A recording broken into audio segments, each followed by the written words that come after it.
नमस्कार, बहुत स्वागत है आप सभी का। आप देख रहे हैं न्यूज़ इंडिया और आपके साथ मैं हूं मनीषा शर्मा। इस वक्त की बड़ी खबर के साथ बुलेटिन की शुरुआत कर लेते हैं। चमोली के मानेर पानी में हाईवे पर भूस्खलन होने की जानकारी है। लैंडस्लाइड हुआ और लैंडस्लाइड के कारण यातायात पूरी तरीके से प्रभावित हो चुका है। ये इस वक्त की बड़ी खबर, आप जान लीजिए। जल्द ही यातायात बहाल करने की कोशिश की जा रही है। चारधाम यात्रा के बीच बद्रीनाथ हाईवे पर चमोली के मानेर पानी में भूस्खलन से यातायात प्रभावित हो चुका है। सड़क बहाली का काम युद्ध स्तर पर जारी है। अधिकारियों के मुताबिक लगातार बारिश के कारण पत्थर गिर रहे हैं, जिन्हें हटाने का काम चल रहा है। सुरक्षा के लिए जाली भी लगाई जाएगी और जल्द से जल्द पूरे मार्ग पर यातायात बहाल करने की कोशिश की जा रही है, यानी पूरी तरीके से उसको फिर से सुचारू करने का प्रयास लगातार किया जा रहा है। तो इस वक्त की बड़ी खबर आप जान लीजिए, जहाँ चमोली के मानेर पानी में हाईवे पर लैंडस्लाइड होने की जानकारी है। यातायात पूरी तरीके से प्रभावित है। हालांकि युद्ध स्तर पर मलबे को हटाने का काम, पत्थरों को हटाने का काम चल रहा है।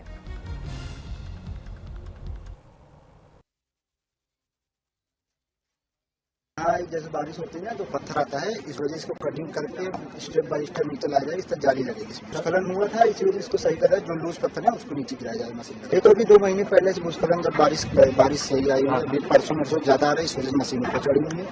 तो मशीन जो है खतरे है ना, तो उसको नीचे उतारा जाए, पत्थर गिराते हुए आएगी। बस ट्रैफिक खोलने वाला आधा घंटे का हम लोग ब्रेक लेकर काम करते हैं। बस ऊपर थोड़ा वो पत्थर फंसा हुआ है ना, वो मट्टी है, जो पत्थर गिराया जा रहा है ना, 10 मिनट से। चलिए खबरों में आगे रुक कर लेते हैं। अब आपको बताएं, जहां राम मंदिर में चढ़ावा चोरी के मामले को लेकर कांग्रेस ने बीजेपी पर बड़ा हमला बोला है।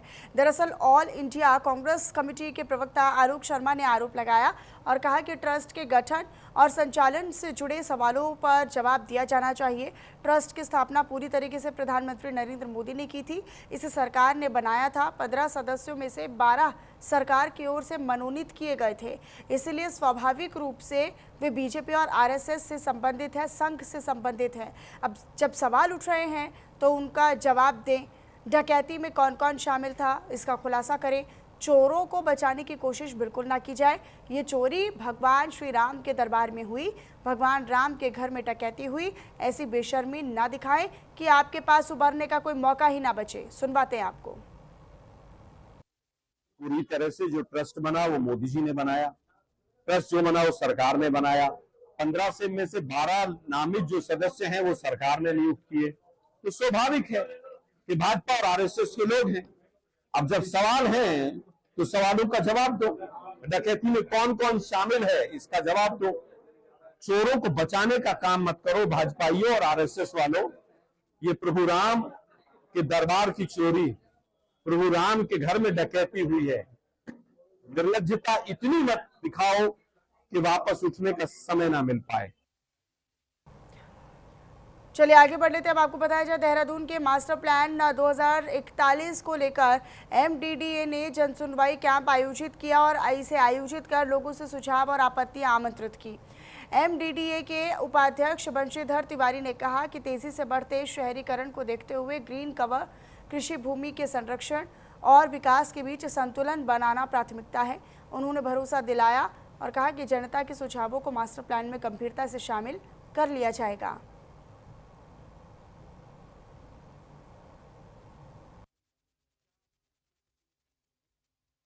इसमें कई तरह की जरूरतें जो आवश्यकता समय के साथ महसूस की जा रही है, जैसे पार्किंग की बहुत बड़ी जरूरत है आज की तारीख में। शहर में ग्रीन एरिया डेवलप करने की बहुत ज्यादा जरूरत है, क्योंकि बढ़ती आबादी के साथ जो हरित क्षेत्रफल हो बेटा है, इस पर भी हम लोगों का ध्यान है। तो उसको कैसे बड़ा करें। कुछ ऐसी जो समस्याएं हैं, जो जैसे मास्टर प्लान की रोड्स हैं, जहाँ पे घर बन चुके हैं और सड़कें नहीं बन सकती, जो अव्यवहारिक जो जनता को दिक्कतें आ रही हैं, उनको भी इसमें सुनवाई करके उसको भी हटाने का हम लोग प्रस्ताव भेजेंगे। और साथ ही साथ देखिए, ड्रेन है, जैसे ड्रेनेज का है, बिजली के सब स्टेशन लगने हैं, तो सारे विभागों के साथ भी हमने इसमें कंसल्ट किया है। इस विभाग की जो जरूरत है, उन जरूरतों को भी हमने इसमें इंकॉर्पोरेट किया है, ताकि उनके लिए भी जो सुविधा है, जन सुविधा, उसको। तो लगातार चुनावी हार के बाद उत्तराखंड कांग्रेस अब जन सरोकारों के मुद्दों के साथ मैदान में उतर चुकी है, जहां पार्टी की परिवर्तन संकल्प यात्रा को 2027 विधानसभा चुनाव की तैयारी और बीजेपी सरकार के खिलाफ जन जागरण अभियान के तौर पर पेश किया जा रहा है। दरअसल कांग्रेस का ये सीधे तौर पर दावा है कि जनता का समर्थन लगातार बढ़ रहा है और इसी भरोसे के साथ पार्टी 2027 के चुनावी मुकाबले की तैयारी में जुटी है।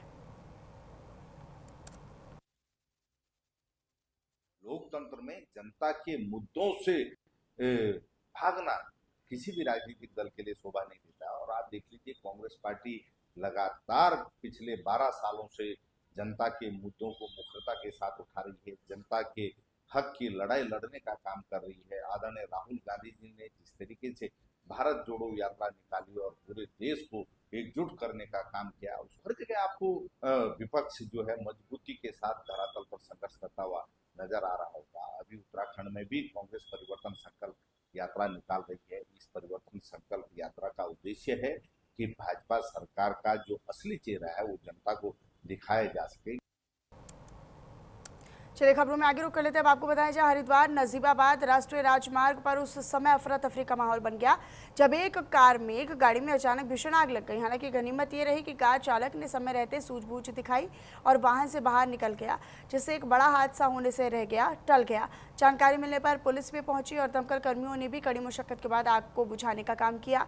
आपको ये भी बताते चले कि इस घटना में किसी भी प्रकार की कोई जनहानि नहीं हुई है, लेकिन टैक्सी कार पूरी तरीके से जलकर खाक हो गई है।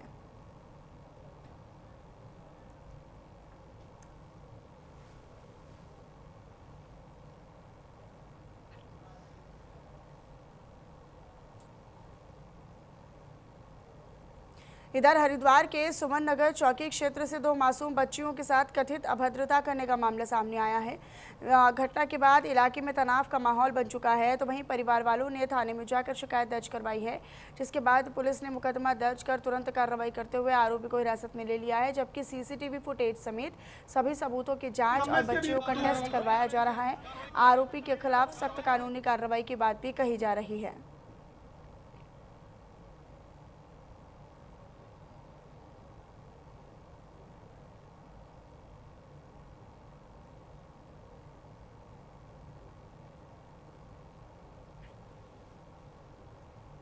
इधर उधम सिंह नगर से खबर है। उधम सिंह नगर के दिनेशपुर में स्विमिंग पूल में नहाने गए एक युवक की संदिग्ध परिस्थितियों में मौत हो गई। दरअसल युवक अपने दोस्तों के साथ पूल में गया था, जहां पर अचानक उसकी तबीयत बिगड़ गई। अस्पताल पहुंचने पर डॉक्टरों ने उसे मृत घोषित कर दिया। जानकारी मिलते ही मौके पर पहुंची पुलिस ने शव को पोस्टमार्टम के लिए भेज दिया है और सीसीटीवी फुटेज के साथ पूरे मामले की तफ्तीश शुरू कर दी है।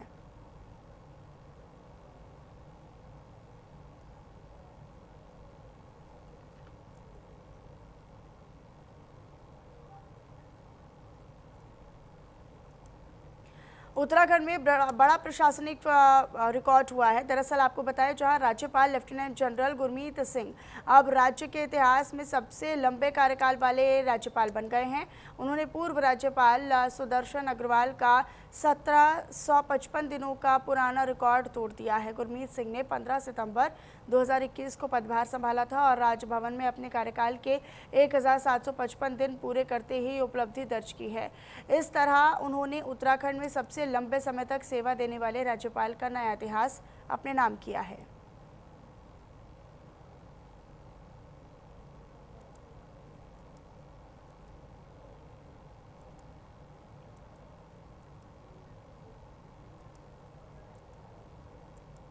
चलिए आगे बढ़ लेते हैं। अब आपको बताया, जहां मुख्यमंत्री पुष्कर सिंह धामी ने रामनगर जिले में धनखड़ी नाले पर बने पुल का लोकार्पण किया। इस बहुप्रशिक्षित पुल के शुरू होने से कुमाऊं और गढ़वाल के बीच आवागमन सुरक्षित और सुगम हो जाएगा। और स्थानीय लोग जो थे वो लंबे समय से इस पुल के निर्माण की मांग कर रहे थे, क्योंकि बरसात के दौरान या बारिश के दौरान धनखड़ी नाला बड़ी परेशानी का कारण बनता था। आपको ये भी बताते चले कि इस दौरान कुमाऊं और गढ़वाल को जोड़ने वाले प्रमुख मार्ग पर स्थित है ये, और हर साल मानसून के दौरान नाले में जल स्तर बढ़ने के कारण यातायात कई घंटों तक बाधित भी रहता था। यात्रियों, स्थानीय निवासियों और पर्यटकों को पानी कम होने का इंतजार करना पड़ता था, जिससे कई बार उन्हें बिना गंतव्य तक पहुँचे ही वापस लौटना पड़ता था। धनखड़ी पुल का लोकार्पण क्षेत्र के विकास की दिशा में एक महत्वपूर्ण कदम माना जा रहा है। इससे न सिर्फ कुमाऊं और गढ़वाल के बीच का संपर्क मजबूत होगा या कनेक्टिविटी स्ट्रांग होगी, बल्कि पर्यटन, व्यापार और स्थानीय आवागमन को भी नई गति मिलेगी। स्थानीय लोगों को उम्मीद है कि ये पुल बरसात यानी बारिश के दौरान सालों से चली आ रही परेशानी का स्थायी समाधान साबित होगा।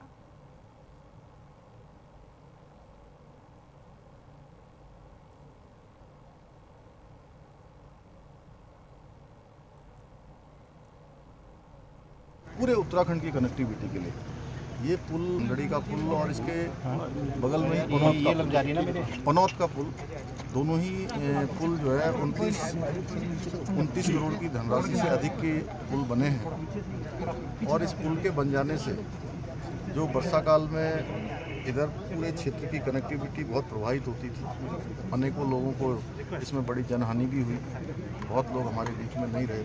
ये पुल चालू हो जाने से खुशी की लहर है लोगों में। मैं हमारे माननीय सड़क परिवहन राज्य मंत्री अजय टम्टा जी का, केंद्रीय सड़क परिवहन मंत्री गडकरी जी का और माननीय प्रधानमंत्री जी का धन्यवाद करता हूँ कि बहुत ही जो है जो ऐसे काम जो देश की आज़ादी के बाद बहुत पहले हो जाने चाहिए थे, चाहे ये दोनों पनौत का पुल हो, धनगढ़ी का पुल हो, या हमारा जमरानी बांध हो, या देहरादून में बनने वाला सौंग बांध हो, लखवाड़ बांध हो, या अब किसाऊ की भी बनने का मार्ग प्रशस्त हो गया है।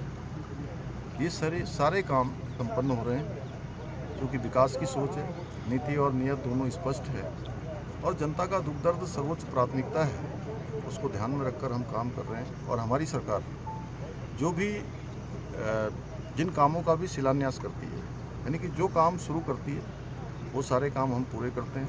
हमारे माननीय विधायक गणों का भी यहाँ पर जो है इस क्षेत्र के विधायक माननीय दीवान सिंह बिष्ट जी, हमारे सल्ट क्षेत्र के महेश जीना जी और रानीखेत के डॉक्टर प्रमोद नैनवाल जी और हमारे यहाँ के जनप्रतिनिधि हमारे जिला अध्यक्ष जी प्रताप जी, ये समय समय पर इन लोगों ने भी बड़ा इसके लिए, चूँकि हमारे सांसद भी हैं अजय टम्टा जी और सांसद के साथ साथ केंद्रीय मंत्री भी हैं। रामनगर नेशनल हाईवे 309 पर बना धनगढ़ी का पुल अब जनता को समर्पित कर दिया गया है। राज्य के मुख्यमंत्री पुष्कर सिंह धामी ने यहाँ लोकार्पण करते हुए 29 करोड़ की लागत से बना यह पुल जनता को समर्पित कर दिया है। हालांकि 2020 से इसका निर्माण कार्य शुरू हुआ था, जिसको बनते करीब 6 साल के बाद, एक लंबे इंतजार के बाद अब ये जनता को समर्पित कर दिया गया है। कैमरा पर्सन अपने सहयोगी फैजान अंसारी के साथ अबू बकर मकरानी, न्यूज़ इंडिया, रामनगर। इधर मुख्यमंत्री पुष्कर सिंह धामी ने अपने चंपावत दौरे के दौरान क्षेत्र के निवासियों को विकास और सुरक्षा की बड़ी सौगात दी है। दरअसल आपको ये बताएं कि चंपावत जिले के बूमघाट में आयोजित एक विशेष कार्यक्रम के दौरान मुख्यमंत्री धामी ने बाढ़ से बचाव की 2 महत्वपूर्ण परियोजनाओं का भूमि पूजन और शिलान्यास किया। और मुख्यमंत्री धामी ने शारदा नदी पर संचालित बाढ़ सुरक्षा निर्माण कार्यों का स्थलीय निरीक्षण किया। स्थलीय निरीक्षण कर कार्यों की प्रगति का जायजा भी लिया गया और संबंधित अधिकारियों को निर्माण कार्य गुणवत्ता और समयबद्धता के साथ पूरा करने के निर्देश दिए गए। मुख्यमंत्री धामी ने कार्यक्रम के दौरान मंदिर प्रबंधन समितियों, पूर्व सैनिकों, जनप्रतिनिधियों और खीरद्वारी जनजाति समूह, व्यापार मंडल, कृषक बंधुओं, स्वयंसेवी संगठनों और विभिन्न सामाजिक वर्गों के प्रतिनिधियों से संवाद किया।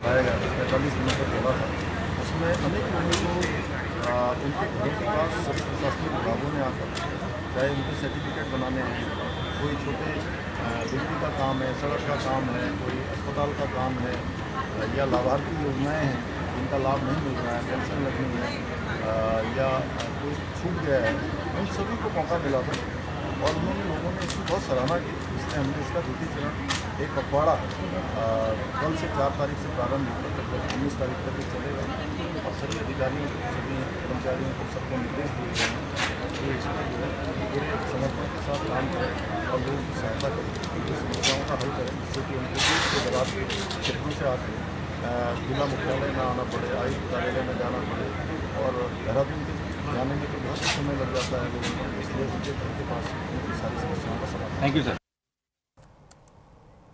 चलिए आगे बढ़ते हुए आपको बताया जाए, चारधाम यात्रा के बीच यमुनोत्री नेशनल हाईवे पर भूस्खलन यानी लैंडस्लाइड लगातार मुश्किलें बढ़ा रहा है, जहां पर बड़कोट के सियानाथ चट्टी के पास भारी बोल्डर गिर जाने से हाईवे एक बार फिर से पूरी तरीके से बंद हो चुका है, बाधित हो चुका है, जिससे दोनों ओर वाहनों की लंबी कतारें लग गई हैं। श्रद्धालुओं और स्थानीय लोगों को घंटों इंतजार करना पड़ा। तो वहीं ग्रामीणों ने सड़क चौड़ीकरण में कथित अनियंत्रित कटान को हादसों की बड़ी वजह बताते हुए प्रशासन से तुरंत सुरक्षा उपाय करने की मांग की है।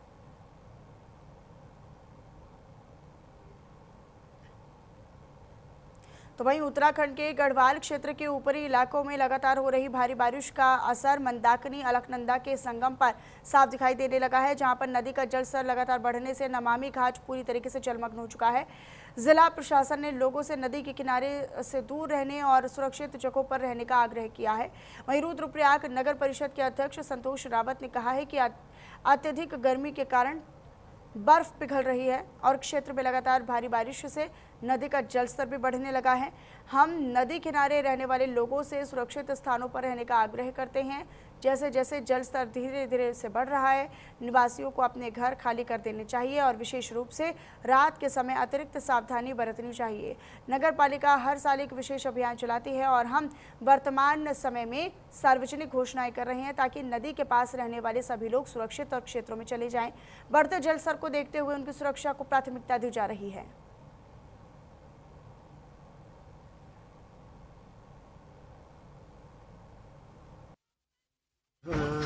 धूप पड़ने से, अत्यधिक गर्मी होने से बर्फ़ भी पिघल रही है और साथ साथ ऊपरी क्षेत्रों में लगातार बारिश हो रही है, जिससे नदी का जल स्तर अलकनंदा और मंदाकिनी दोनों का जल स्तर बढ़ रहा है, जिससे वहाँ पर नदी के किनारे रहने वाले लोगों से हमारी अपील है वो सुरक्षित स्थानों पर रहे और नदी जैसे जैसे अब धीरे धीरे बढ़ती रहेगी तो धीरे धीरे उन स्थानों को छोड़ दें जहाँ पर वो रह रहे हैं और रात्रि के समय विशेष ध्यान रखें। और नगर पालिका द्वारा विशेष अभियान प्रत्येक वर्ष चलाया जाता है और अभी भी हम सभी जगह अनाउंस कर रहे हैं, जिससे कि तमाम जो नदी किनारे रहने वाले लोग हैं वो सुरक्षित स्थानों पर रहे, अपनी सुरक्षा दृष्टिगत वो नदी का जल स्तर देखते हुए उचित सुरक्षित स्थानों पर जाएं।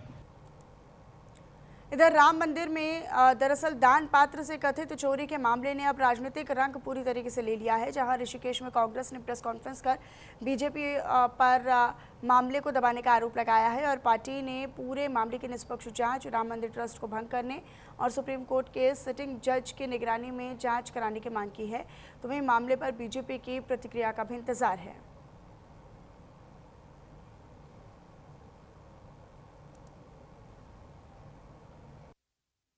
हुई तमाम चीज़ें सामने आ रही हैं, उनको उत्तराखंड की जनता के सामने रखा है कि इस डकैती में पूरी तरह से आज भी जो डकैत हैं, जो चोर हैं, लुटेरे हैं, उनको बचाने का प्रयास किया जा रहा है। हम चाहते हैं कि राम मंदिर ट्रस्ट तुरंत प्रभाव से भंग हो, सुप्रीम कोर्ट के किसी सिटिंग जज के तत्वाधान में जांच आगे बढ़े। तो वहीं हरिद्वार से खबर है, हरिद्वार में आयोजित उत्तराखंड सहकारिता सप्ताह कार्यक्रम में पहुंचे कैबिनेट मंत्री धन सिंह रावत ने अयोध्या से जुड़े मामलों पर बड़ा बयान दिया। मीडिया से बातचीत में उन्होंने कहा कि सरकार भ्रष्टाचार और अनियमितताओं के खिलाफ पूरी तरीके से सख्त है, कार्रवाई भी कर रही है। मंत्री ने कहा कि अयोध्या मामले में SIT निष्पक्ष जाँच कर रही है और प्रदेश सरकार का स्पष्ट निर्देश है कि दोषी चाहे कोई भी हो, उसे बख्शा नहीं जाएगा।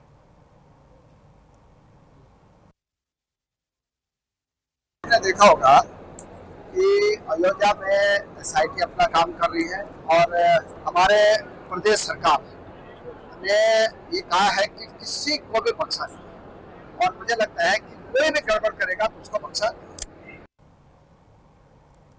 तो वहीं प्रदेश के कैबिनेट मंत्री सतपाल महाराज 3 से 5 जुलाई तक पौड़ी के 3 दिवसीय दौरे पर रहने वाले हैं। आपको बताएं वो दौरे पर रहे। दरअसल जारी कार्यक्रम के अनुसार मंत्री विभिन्न क्षेत्रों में सड़क और अन्य विकास कार्यों का शिलान्यास और लोकार्पण करते हुए भी दिखाई दिए, जहां पर बीजेपी संगठन के मंडल कार्यकर्ता सम्मेलनों और जनसंपर्क कार्यक्रमों में भी हिस्सा लिया। आपको ये बताएं कि 3 जुलाई को मंत्री हरिद्वार से रवाना होकर पौड़ी पहुंचे और 4 जुलाई को पौड़ी से रवाना होकर सरयू, मस्योला, ऋषि, पाबो, सिवाल, किरसू, मनकोट, टल्ला, पाटीसैंण और सतपुली क्षेत्र का दौरा किया। इस दौरान पाबो दम देवल मोटर मार्ग के कई हिस्सों के डामरीकरण और सुरक्षा कार्यों का शिलान्यास और लोकार्पण भी शामिल रहा। साथ ही साथ कई स्थानों पर बीजेपी मंडल कार्यकर्ताओं की बैठकों में भी हिस्सा लिया। वहीं 5 जुलाई की बात करें तो 5 जुलाई को अपने दौरे के दरमियान सतपुली से मस्याणी, पनखेत, एकेश्वर और पोखड़ा क्षेत्र का दौरा किया।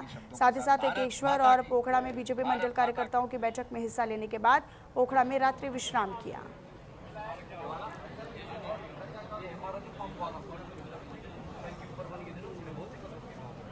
कि आप हमारे हाथों को मजबूत करेंगे तो हम तेजी से आपका विकास करेंगे।